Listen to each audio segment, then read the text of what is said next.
I, 28F, never thought I'd be in this situation. Last week, my entire world came crashing down when I discovered my fiancé Nathan, 30M, has been living a double life. We've been together for 5 years and engaged for the last 6 months. I always believed we had a rock-solid relationship built on trust, love, and open communication. How wrong I was. Nathan and I met during our junior year of college. I was a shy English major, always with my nose in a book, while Nathan was the life of the party, a charismatic business major everyone wanted to be friends with. We met at a mutual friend's birthday party. I was sitting in a corner, feeling out of place, when Nathan approached me with 2 drinks in hand. He smiled, handed me one, and said, "You look like you could use this as much as I do." We spent the rest of the night talking about everything from our favorite books to our dreams for the future. After that night, we became inseparable. Nathan brought me out of my shell, encouraging me to join clubs and attend social events. I helped him focus on his studies, often spending late nights in the library together. We balanced each other perfectly. When we graduated, it felt natural to move in together. We found a cozy apartment in the city, and I got a job at a local publishing house while Nathan started his career in marketing. The past 5 years have been a whirlwind of love, laughter, and building a life together. We adopted a cat named Smokey, went on weekend getaways to the countryside, and spent holidays with each other's families. Nathan's parents, John and Marie, treated me like a daughter, and his sister Lily became one of my closest friends. When Nathan proposed 6 months ago during a surprise picnic in the park where we had our first date, I thought my life was perfect. But last week, everything changed. It was a Tuesday, and I decided to surprise Nathan at work for lunch. He's been working as a marketing executive at a large firm downtown for the past 3 years. I picked up his favorite sushi from the place we discovered on our 3rd date and headed to his office. When I got there, his secretary Nicole, 25F, told me he was out for lunch with some clients. I was a bit disappointed but decided to leave the sushi at his desk as a nice surprise for when he returned. As I was placing the sushi on his desk, I accidentally knocked over a stack of papers. While picking them up, a small velvet box fell out. My heart skipped a beat, thinking it might be another surprise for me, maybe earrings to match my engagement ring? But when I opened it, I found a beautiful diamond necklace with a note that said, "To my darling Kara, happy 3rd anniversary. Love always, Nathan." I felt like I had been doused with ice-cold water. Who was Kara? And why was Nathan celebrating a 3rd anniversary with her when we'd been together for 5 years? I put everything back and left the office in a daze, completely forgetting about the sushi. That night, I confronted Nathan about what I found. He initially tried to brush it off, saying it was a gift for his cousin. But when I pressed him, showing him a picture I had taken of the note, he broke down and confessed. Kara, 27F, wasn't his cousin. She was his girlfriend of 3 years. He'd been maintaining 2 separate relationships the entire time. Nathan begged me to forgive him, saying he loved us both and couldn't choose. He said he never meant for it to go this far, but he couldn't bear to hurt either of us. I was too shocked to even respond. I grabbed my keys and drove to my best friend Arthur's, 29M, place. Arthur and I have been friends since high school. He was the one who encouraged me to go to that fateful birthday party where I met Nathan. Over the years, Arthur has been a constant in my life, always there to celebrate my successes and comfort me during tough times. When I showed up at his door in tears, he didn't ask any questions. He just pulled me into a hug and let me cry. As I poured my heart out to Arthur, more details emerged. Nathan had been using work as a cover for his other relationship. All those late nights and weekend business trips were spent with Kara. He'd even introduced her to some of his co-workers as his girlfriend, while others knew me as his fiancé. The realization that his entire office must have known about his deception made me feel sick. I've been staying at Arthur's for the past week, trying to process everything. Nathan has been calling and texting nonstop, alternating between begging for forgiveness and accusing me of overreacting. He even had the audacity to suggest we could try a polyamorous relationship, saying it worked for some people. But that's not who I am or what I want. I'm hurt, angry, and confused. I've invested 5 years of my life in this relationship. We were planning our wedding, talking about starting a family. I had already picked out my dress, a beautiful vintage-inspired gown that reminded me of the one my grandmother wore. We had booked a venue, a charming old barn that we were going to decorate with fairy lights and wildflowers. And all this time, he was building a life with someone else too. I don't know what to do next. Part of me wants to confront Kara and tell her everything, but another part just wants to disappear and start over somewhere new. I've already called off the engagement, but I'm struggling with what to do about our shared apartment and all the wedding plans we've already made. We put down non-refundable deposits on several things. The practical part of me is worried about the financial implications, while the emotional part can't bear the thought of dealing with any of it. My friends are divided. Some think I should give Nathan another chance, saying he made a mistake and clearly cares for me. They point out how good we were together, how he was always there for me, like when my dad was in the hospital last year and Nathan took time off work to be with me. Others are urging me to cut all ties and move on, saying that trust, once broken, can never be fully repaired. Arthur has been my rock through all this, offering a shoulder to cry on and a couch to crash on. He's been making sure I eat, even when I don't feel like it, and has been fielding calls from concerned friends and family so I don't have to deal with it. I keep replaying our relationship in my head, wondering if there were signs I missed. Did I ignore red flags? Was I too trusting? I remember how, about 2 years ago, Nathan started becoming more protective of his phone. At the time, I thought it was cute that he was planning surprises for me. Now I realize he was probably hiding messages from Kara. There was also the time last Christmas when Nathan said he couldn't make it to my family's traditional holiday dinner because of work. I was disappointed but understood. Now I wonder if he was spending that time with Kara and her family. I'm also dealing with the embarrassment of having to tell our families and friends about the canceled engagement. We were supposed to have an engagement party next month. My mom had already started planning it, excited to welcome Nathan officially into the family. Now, instead of celebrating, I'm trying to figure out how to untangle our lives. What makes this even harder is that I still love Nathan. Despite everything, a part of me misses him. I miss our Sunday morning pancake breakfasts, our silly dance parties in the kitchen while doing dishes, the way he could make me laugh even on my worst days. But then I remember the betrayal, the lies, and I feel angry all over again. I know I need to make a decision soon. I can't keep living in limbo like this. But every time I think about the future we planned together, it feels like my heart is breaking all over again. We had talked about buying a house next year, in a quiet neighborhood with good schools. We had even started discussing baby names, half jokingly but with an undercurrent of excitement for the future. Now, all those dreams feel tainted. I don't know if I'll ever be able to trust again. The thought of starting over, of putting myself out there and risking this kind of pain again, is terrifying. But the thought of staying with Nathan, always wondering if he's telling the truth, always looking for signs of deception, seems equally unbearable. I'm also worried about Smokey. He's been with us since he was a kitten, and I can't bear the thought of leaving him behind. But I also know that my current living situation with Arthur is temporary, and I'm not sure what kind of place I'll be able to afford on my own. Has anyone been through something similar? How did you move forward? Any advice on how to handle this situation would be greatly appreciated. I feel like I'm drowning in a sea of decisions and I don't know which way to swim. Update 1, it's been a month since my last post, and a lot has happened. First, I want to thank everyone for their support and advice. Your words have been a lifeline during this turbulent time, helping me gain perspective and find the strength to move forward. After much contemplation, I decided to reach out to Kara. I felt she deserved to know the truth, just as I did. We met at a quiet cafe, one I'd never been to before to avoid painful memories. I arrived early, my stomach in knots as I waited. When Kara walked in, I almost didn't recognize her from the photos I'd seen on Nathan's phone. She looked as nervous as I felt. To my surprise, she wasn't shocked by what I told her.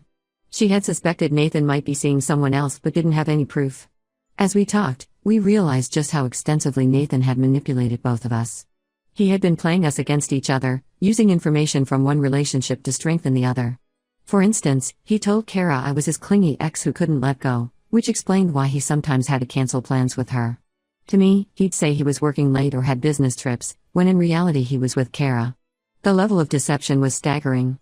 Kara and I ended up talking for hours, sharing stories and comparing timelines. We discovered that Nathan had created elaborate backstories and excuses to keep his double life hidden. He'd even gone as far as creating fake social media profiles for his work friends to corroborate his stories. The most shocking revelation came when Kara mentioned Nathan's family. She talked about his parents, Mark and Susan, and his brother Tom. I was confused. The parents and sister I'd met and grown close to over the years had different names. As we dug deeper, we realized that the family I knew weren't his real family at all. They were actors he'd hired to play the part. His real family lived in another state and had no idea about me. I was floored. The depth of his deception was beyond anything I could have imagined. I thought back to all the holidays and family events I'd attended with Nathan's family. The Thanksgiving dinners where his mom had taught me her secret stuffing recipe, the Christmas Eve spent decorating the tree with his sister, the proud smile on his dad's face when we announced our engagement. All of it was a lie. I felt sick thinking about how much time and emotion I'd invested in these relationships that weren't even real. Kara and I decided to confront Nathan together. We invited him to the same cafe, not telling him the other would be there. The look on his face when he saw us both was almost comical. He tried to charm his way out, but we shut him down. We laid out all his lies and manipulations, leaving no room for excuses. In a surprising turn of events, a woman at a nearby table overheard our conversation and approached us. She introduced herself as Rebecca, 32F, and dropped another bombshell: she was Nathan's wife of 4 years. They had been having problems, and she suspected he was cheating, so she followed him to the cafe. The coincidence was almost too much to believe. The four of us spent the next few hours unraveling the complex web of lies Nathan had spun. Rebecca had their young son at home, a 3-year-old boy Nathan had never mentioned to either Kara or me. Kara revealed she was pregnant, though she hadn't told Nathan yet. And I was the unsuspecting fiancé, planning a wedding that was never going to happen. Nathan had crafted completely separate lives with each of us, using his charm and our trust to maintain his deceptions. After Rebecca left to process everything and check on her son, Kara and I decided to take action. We went to Nathan's workplace and informed his boss about his deceptions, as he had been using company time and resources to maintain his multiple relationships. We learned that he had been embezzling money from the company to fund his elaborate double life. He was fired on the spot and escorted from the building. As for me, I've moved out of our shared apartment and am staying with Arthur while I look for a new place. Arthur has been incredibly supportive, helping me pack and even confronting Nathan when he tried to come around. He's been a true friend, always there with a listening ear or a much-needed distraction when things get too overwhelming. I'm still processing everything, but I feel stronger every day. I've started individual counseling to work through my trust issues and heal from this betrayal. My therapist has been helping me understand that Nathan's actions are a reflection of his character, not my worth. It's a slow process, but I'm learning to trust myself again. I'm also focusing on my career and have taken on a big project at work to keep myself busy.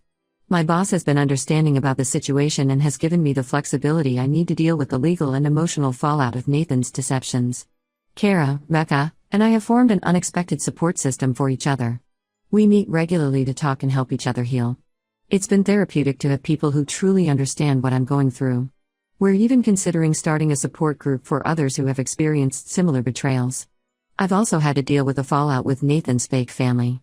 I reached out to them, and to my surprise, they were horrified by what Nathan had done. The woman who played his mother broke down in tears, saying she had grown to care for me like a real daughter. While it's painful to know these relationships were built on lies, their genuine remorse has been somewhat comforting. As for Smokey, I couldn't bear to leave him behind. He's now living with me at Arthur's place, bringing some much-needed comfort and normalcy to my life. Arthur, who's always been more of a dog person, has surprised me by bonding with Smokey. It's heartwarming to see them curled up together on the couch. The road ahead is still uncertain, but I'm taking it one day at a time. I'm learning to trust my instincts and value myself more. This experience has been painful, but I'm determined to come out stronger on the other side. I'm rediscovering old hobbies and interests that I had put aside during my relationship with Nathan. I've started writing again, something I loved in college but had forgotten about in recent years. I know the healing process won't be quick or easy, but for the first time since this all began, I feel hopeful about the future. Thank you all again for your support and advice. It truly has made a difference. Update 2. It's been 3 months since my last update, and life has taken some unexpected turns. I'm writing this from a small cafe in Barcelona, where I've been for the past month.